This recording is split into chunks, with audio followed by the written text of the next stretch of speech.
I'm like, really? I was thinking about India a lot when I got 7 needles in my fucking arms and ass to go there. When you're getting diarrhea medication to go to the country. What about when you sent your passport away for 6 weeks? You didn't think about that, really? That is true. I did get stuck in America because I sent my passport to the Indian consulate. She's a liar, is what you're saying that. Every time silent, and then that comes out, I'm like, liar. The truth is that we didn't have a lot of creative differences about the project. It really came together quite easy. Do you believe her now? I mean, like, that doesn't sound real, does it? I mean, I don't believe her, I've known her my whole life.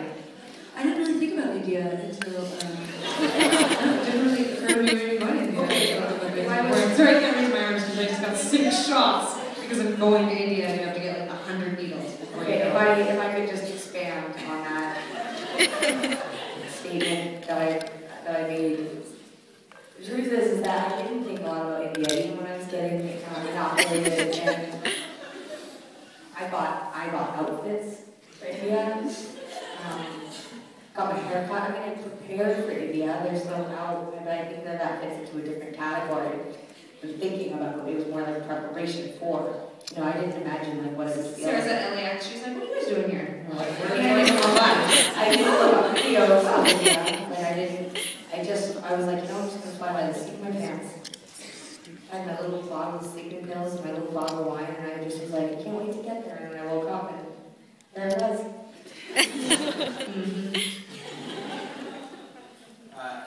And that film also, in fact, LA was a friend, and you had friends with you in India. Yes. And you guys always seem to want to blur the line on the road, like what is touring and what is just being yourselves. It's not always a job, there are always people that you care about or what you do. So talk a little about like what it was like to not only bring those people with you on this kind of magical trip to India, but also to have them be filmed and integrated into this movie that you're filming. So. The truth is that the actual experience of being in India and having our friends and family with us, and having it was a complete shock to Sara. Wait, they invited you? Oh shit, Mom, you're here too? You know what? That's the last screening that we don't have to get along with you anymore. There's the light and shove over your ass. I'm just trying to lighten it up. Our family was so natural. Our family friends, they were so good when we were actually in India. And Ellie is a dear friend, so her pointing the camera at us didn't seem to make anyone nervous or shy until the interviews, you know. And we had a lot of discussion about this because we're still friends and very close with a lot of the people that we grew up with. Tegan and I tend to be very loyal. We keep people in our lives for a long time. And, everyone in our world, whether it's our friends or our family, everyone is very natural and charismatic and sweet, and everybody's a bit of a joker and a performer. But it's amazing when you put somebody in a situation where they feel like they're being interviewed. They change. And my mom and Krista, who both in the India films, they came to Austin and they were like devastated by their performances. Like, you would think that we had just like they were so, oh, this is gonna be good. I mean, this is so mean, but it's like, I love them and I totally get it. Like, we spend a lot of time in front of the camera, so I'm used to the shame spiral where you just look at yourself in slow motion and you just think, why? But, my mom and sister were so dramatic, they were devastated after the screening. Like, it didn't matter that we had just seen 3 films, mostly that showed us, you know, and my mom was like, there's 3 or 4 things I'm definitely changing when I get back to Vancouver. 1's my hair color, 2, not going to straighten it as much, and gorge, like relax. But it's really, I don't know why I'm laughing so hard about it now. It's just so funny to me because they really were so traumatized, and I was like, now you know what it's like to be, you know, these people, like for them, they're so used to being the audience, they're so used to observing not just us, but everything, and so it really gave them this insight. Look, it's a big screen, I mean, it shows a lot of imperfections. Yeah. It's not. But they were sort of shattered by the whole experience, so, I mean, making dreams happen, Tegan and Sara tour 2011, but it was interesting because we do have a lot of people around us at all times, and they're usually so comfortable, so it was very interesting to see them kind kind of melt down when they were put in our spot, you know, like, so sorry, I don't know, I think it's so funny, and like, It's not the same experience. they're selling It's food. Mortified. Should I take some questions on the audience? Yes, let's do that. Let's engage How them. about the back? Who's got one at the back? Oh, yeah. Okay, yeah. Yeah, that's great, wait. I have a favorite, actually. If I could ask you for a favorite, Sara? I'm not gonna lie. If you heard from my last answer, it's making dreams happen. So what that basically means, probably no, but let's hear it. Can you just tell my girlfriend I'm a Hi. Hi, very sweet. Thank you guys for being here. Do we have another question? Maybe yes with the white hat. Hi. I was wondering what advice you had for, because I play guitar, but I always get really nervous when I'm playing acoustic. Like, how do you not cry? I don't know, cry when I play guitar. I do cry when I play guitar. You know what? I honestly, my advice to anyone who plays music, whether it's for yourself or for other people, whether you want to have a career or whether you just want to play in your bedroom, is that, you know, that you should be doing it for you, first and foremost. There were years where Sara and I were just playing music, like, purely just for ourselves. Like, we really didn't care much about, like, spreading the word. People would be like, you should make tapes and give them to your friends, you should do this, you should do that. I mean, we got a break because our cousin bootlegged a copy of our demos and gave it to, like, a contest in our hometown and, like, entered us, like, sort of unknowingly. I mean, I think it needs to come from a really genuine place. I think that's the key. You know, I could give you a million other tips, but it's got to start from there. So, and I think probably, you know, it'll come naturally. You'll stop crying. Like, maybe that's your thing, though. You're the girl that cries when she plays guitar. I don't want to ruin what might be a really good gift. So just keep making me cry. Cry blood, you know, you probably get the religious, you know. Pretty magical. Maybe another question now? Yeah, doctor. What's your favorite horror movie? Sara, what was the movie we were just talking about on the way to... That was weird. I don't really like horror movies, actually. I don't like to be scared, because I'm not generally scared by what's really happening. Not now, just in general. She means the world. But, I guess here's my safe. Like a real rough stretch. When I was younger, I really loved things like Shining and Misery. Like, I liked all the Stephen King novels, and I remember those movies being great. Tegan and I really went through the phase that everyone goes through, watching all the silly ones. I just rewatched Halloween, which I hadn't seen in a long time. And I really love, I don't know if this fits in the horror genre, but I really love the Swedish version of Let the Right One In. But basically, okay, settle down. What is it? Let the Right One In. Oh, yeah. I honestly, though, I don't like horror movies. Like, I went to see a movie that is sort of like vaguely a horror film the other day, and I spent the entire time with my head in the person next to me's armpit. I was just like, it's scary, it's so scary. They're like, it's scary. It's not scary at all. But I was really scared. Do you like horror? No, I don't. I get very, very, very upset if there's even a serious scene in the movie. I'm like, people are always like, what's your favorite movie? I'm like, have you seen The Wedding Singer? Oh my God.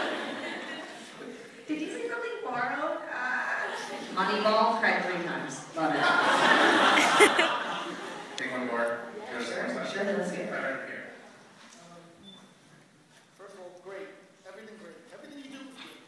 Thank you. You are already great. This is a question that I actually read. Other people posted it on Twitter and on the live stream thing today. Kind of related to it. This is more curiosity than anything. Do you guys listen to hip hop at all? And if so, who? I know Sara did the thing with Philadelphia London, but I mean like more like standard, straight ahead, regular. Yeah, we both listen to hip hop. Actually, the city we grew up in, when we were teenagers, the two genres of music that were most popular in the neighborhoods that we grew up in were punk rock and hip hop. And so, you know, we grew up listening to, you know, like the music that we naturally, you know, gravitated towards was punk rock, and we were kind of like skater kids and whatever. But we also grew up listening to a lot of like Tribe Called Quest, and you know, the truth is that I didn't really start to listen to that music by choice, like in terms of like buying records and following certain artists or whatever until I was probably older. And a lot of R&B and hip hop for me, like in the 90s, it was so, like it didn't feel angsty to me in the way that like music like Panorama and Special Pumpkins and Bikini Kill and all this stuff really resonated with me as an angsty little piece of shit teenager. And I was like, the only thing I can think of was like Cypress Hill. I remember when I discovered Cypress Hill, and both of them harmony, I remember blasting it, being like, do you understand what the song I Want to Get High means? Like, do you understand? And Sarah was like, no, too high. Basically, that was dumb. But now I really love hip hop, and you know, let's just get the elephant out of the room. Like, just because I think that Odd Future and Tyler the Creator is offensive does not mean that I don't love hip hop. You know? Yeah, like I mean, I love a lot of hip hop, and I'm not completely up to much. Like, I get that a lot of music is super offensive, and you know, a lot of rock music is really offensive. I was just talking about. I love Bon Jovi, but like, you know, Slippery When Wet, like when I saw that behind the scenes or behind the VH1 music thing or whatever, I was like, it's about strippers. You know that? That Odd Future thing happened, I met someone that was going to interview them. And I was like really mad. I was like, how's he going to, they're girls. You gonna throw down for me? Odd Future, just tell me where you're interviewing that.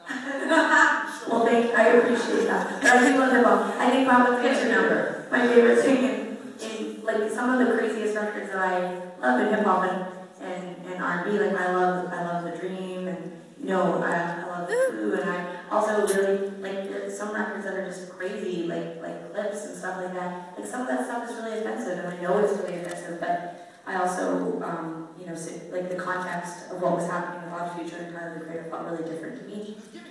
It's, you know, I mean, I don't want to say anything more about that, so. I did a painting for you guys. Oh, thank you. So much more right down, sure. So sweet, I love you. What is your name? Joel. What is that? Joel. Joel. You can get it, actually, you can get the pictures right here. It's, Where's the good one? Is that your favorite song? You are awesome. So thank you so much for being here. So sweet. And on that note too, like with you guys have kind of branched out into more like really taking interest in the art because of the albums and all the different pieces, like posters. There's so many things that you guys are making. And besides making a film, you guys might like some cool artists, visual artists as well, and as filmmakers and musicians. I mean, there are some people that you guys probably don't see a lot of this work, but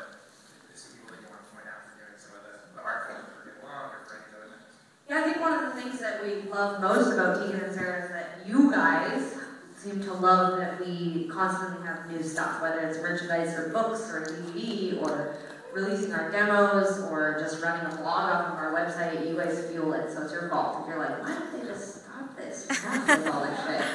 It's you guys. You keep feeding this, like, it's like a monster. Us and Sara and I and our creative director, Emmy, who I'm sure lots of you are familiar with, Emmy Story, who's awesome.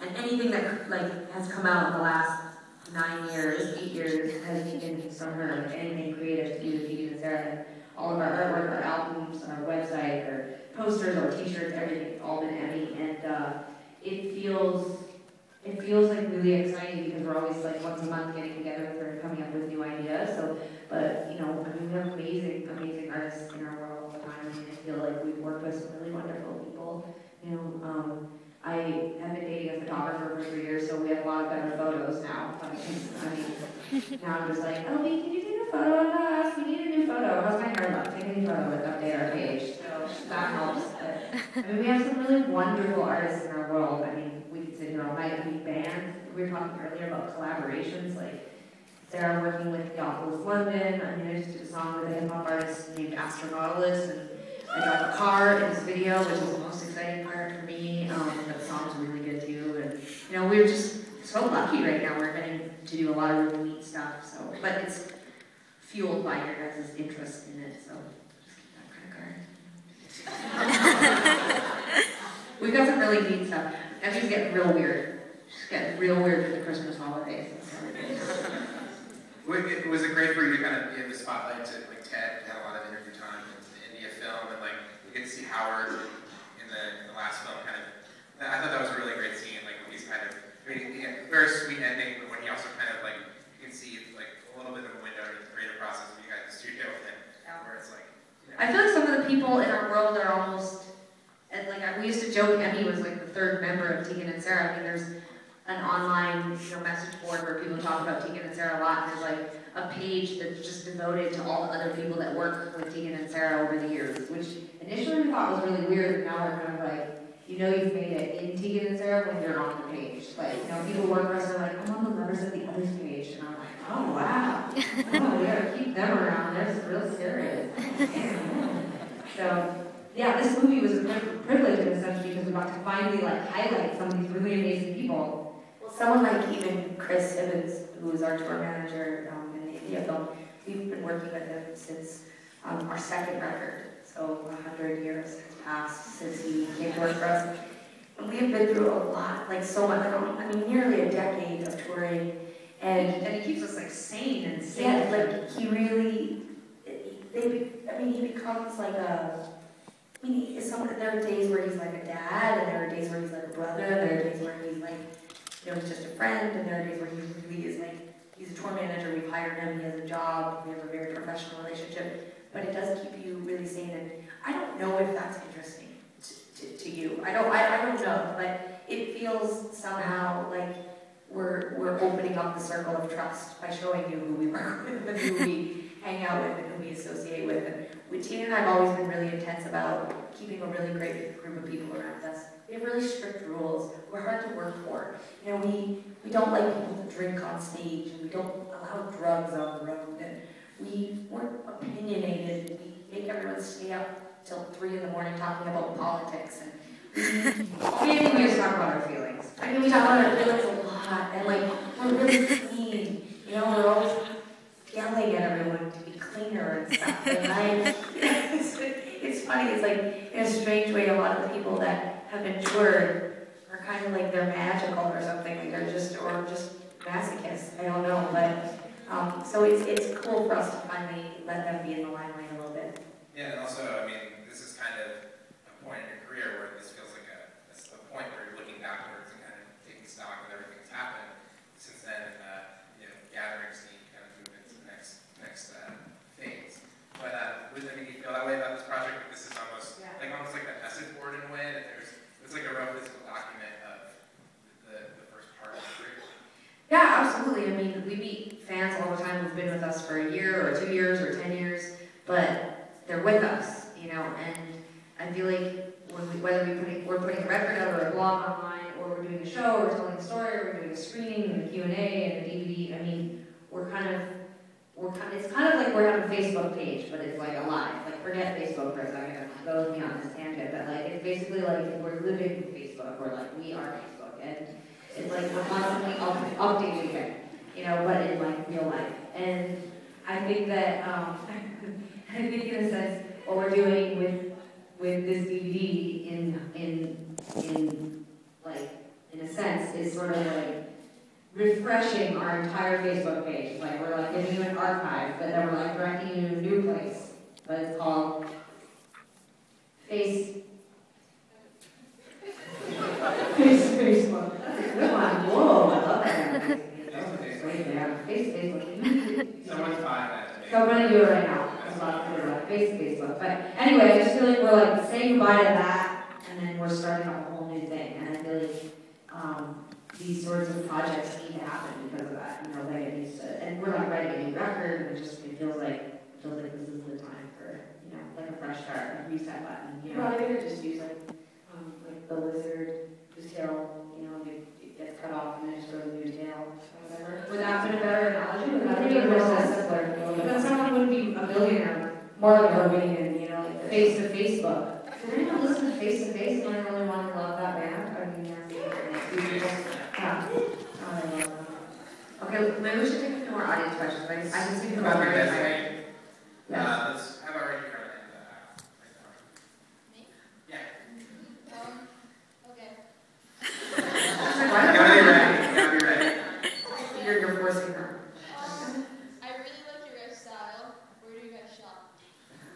Oh, you answered this question earlier. I felt like nervous saying it, but I mean, Sara had some really great, like, awesome suggestions. It's hard for me when people ask me where we shop or where our clothes are from or any of those things because, or people ask me about books. I feel so shy. Like I want you to feel like. I mean, I think the whole point with style is that you should just go with what makes you feel good. And I don't know what your budget is, but these pants are. They're not. These are Paul Smith pants, so maybe a little bit like random. But sometimes I like to mix my expensive pants with my cheap shirts. You know, like that's how I mix my style. Like you can do it any way you want. You can shop at the Salvation Army, and I bet you can look great. You know, but my favorite jacket is from the Salvation Army. It's a fairy jacket, like from like 1988. It's like literally from like it's someone who worked at a fairy's jacket. And like got big gold buttons on it. I got for $20. And people are like, I love your jacket. And I'm like, thank you, it's Paul Smith.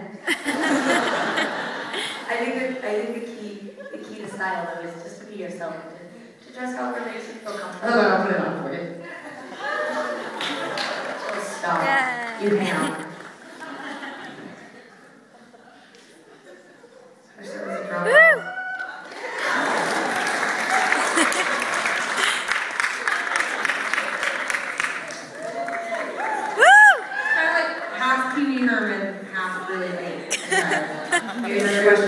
You look great. I think the good thing is that the good news is that I think you get more stylish as you get older. It just happens because then people are like, she's pretty old, but she's got banging style, you know? Like, well, the expectations change, so it's always works in your favor as you get older.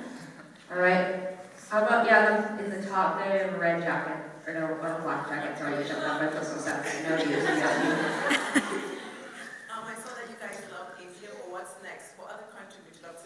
Oh my God, there's so many. It's like this crazy thing. Like I get psychotic thinking about it. I hated traveling to new places before India, and India was hard. It wasn't even easy. I got like vicious, crazy diarrhea. I had a parasite for 2 months. I couldn't eat anything with grass. It was crazy. Literally, I had to see a fucking specialist. It was like insane. But I was like, sign me up. I want to go to Brazil. I want to go to Malaysia. I want to go all over the fucking place. I'm like in it. I'm like, I'll be sick for a year. I didn't care. I was like totally into it. So, where do you want us to go? Dominican Republic. I'm in. Let's go right now. Book me a ticket. Israel. I would love to do that. Where else? Korea. Korea. I mean, everybody's like, New York. I can do a show here. Yeah. I gotta go to all these places. I promise. Okay.